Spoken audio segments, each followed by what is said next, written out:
Bismillahirrahmanirrahim. Assalamualaikum warahmatullahi wabarakatuh. Perkenalkan, saya Willy Hardian. Saya mahasiswa dari Sekolah Tinggi Ilmu Ekonomi STEMBI Bandung, Program Studi Magister Manajemen Inovasi dengan NPM 105221012. Di sini saya akan memaparkan tugas materi pada mata kuliah Manajemen Inovasi berupa video tentang pendekatan saintifik, berupa pengertian tujuan berikut dengan contohnya. Mungkin pendekatan saintifik masih terdengar asing, khususnya bagi beberapa orang. Sebenarnya apa makna dari pengertian saintifik dan bagaimana cara penerapannya? Baik, kita akan ke pembahasan mengenai pengertian secara umum. Pendekatan saintifik merupakan kerangka ilmiah pembelajaran yang diterapkan pada kurikulum 2013. Pendekatan saintifik mengadaptasi langkah-langkah ilmiah pada sains. Sedangkan menurut Muhammad Lazim, pendekatan saintifik didefinisikan sebagai berikut.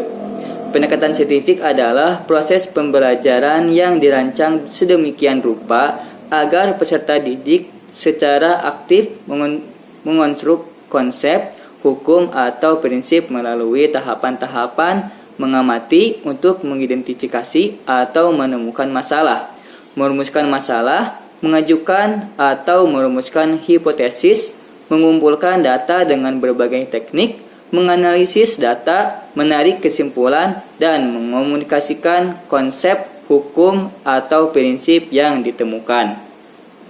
Dari dua pengertian tersebut dapat disimpulkan bahwa pendekatan saintifik atau ilmiah adalah suatu teknik pembelajaran yang menempatkan siswa menjadi subjek aktif melalui tahapan-tahapan ilmiah sehingga mampu mengonstruk pengetahuan baru atau memadukan dengan pengetahuan sebelumnya.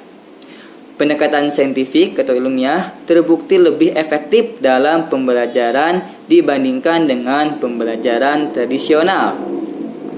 Tujuan pendekatan saintifik adalah untuk mencapai pembelajaran secara efektif, efisien, dan harapannya dapat ditempuh dengan singkat. Jadi, bagi siswa yang malas belajar akan merasa cocok karena mereka merasa cara gurunya mengajar dapat membuatnya menjadi paham lebih cepat dan juga mudah.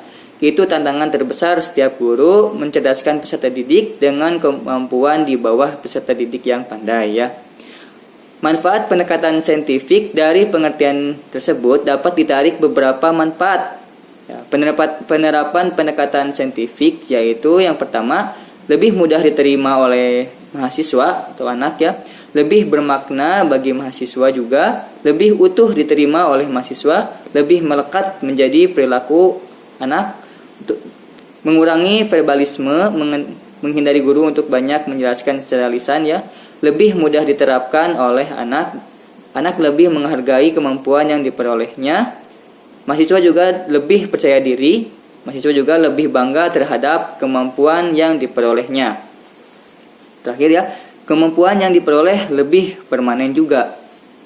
Nah, langkah-langkah pendekatan saintifik menurut Permendikbud nomor 81 tahun 2013, proses pembelajaran terdiri atas 5 pengalaman belajar pokok, yaitu 1 adalah mengamati, yang kedua adalah menanya, yang ketiga adalah mengumpulkan informasi atau eksperimen, yang keempat mengasosiasikan atau mengolah informasi, dan yang terakhir adalah mengkomunikasikan.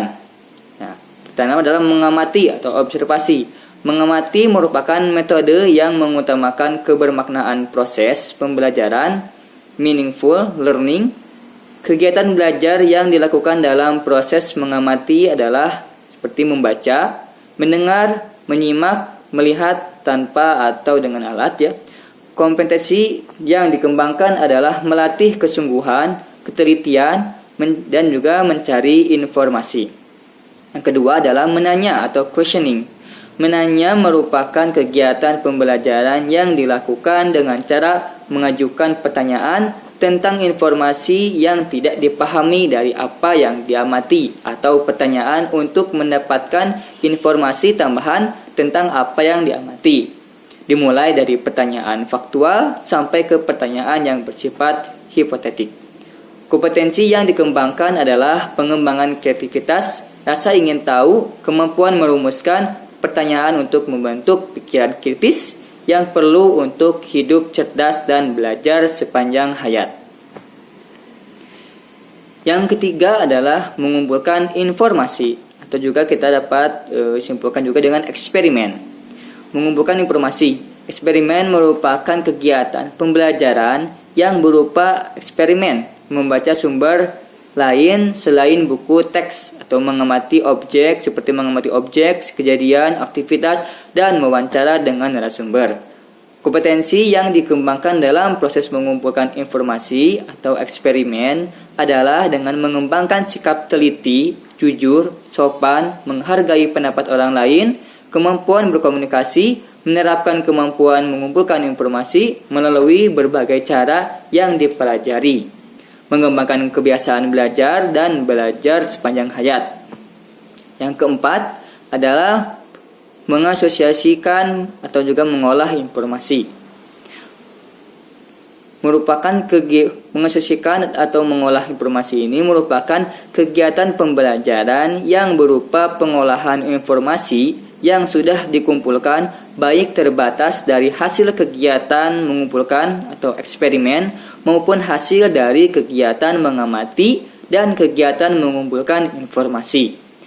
Kompetensi yang dikembangkan dalam proses mengasosiasi atau mengolah informasi adalah mengembangkan sikap jujur, teliti, disiplin, taat aturan, kerja keras, kemampuan menerapkan prosedur, dan kemampuan berpikir induktif serta deduktif dalam menyimpulkan. Dan yang terakhir adalah yang kelima, mengomunikasikan. Mengomunikasikan merupakan kegiatan pembelajaran yang berupa menyampaikan hasil pengamatan, kesimpulan berdasarkan hasil analisis secara lisan, tertulis, atau media lainnya.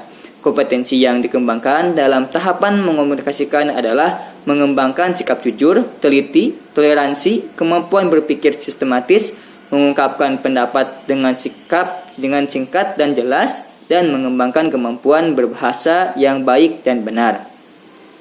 Untuk contoh implementasinya, pendekatan saintifik selama masa pandemi COVID-19 ini dapat kita lihat melalui pembelajaran daring di lembaga pendidikan dasar maupun tinggi.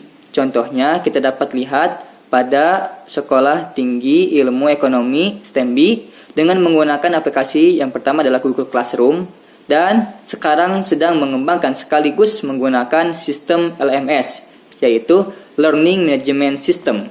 LMS sendiri merupakan istilah global untuk sistem komputer yang dikembangkan secara khusus untuk mengelola pembelajaran online, mendistribusikan materi pembelajaran, dan memungkinkan kolaborasi antara mahasiswa dan juga dosen. Mungkin cukup sekian dari saya. Mohon maaf apabila banyak kesalahan, khususnya dari tutur kata. Billahi fisabilillah haq. Wassalamualaikum warahmatullahi wabarakatuh.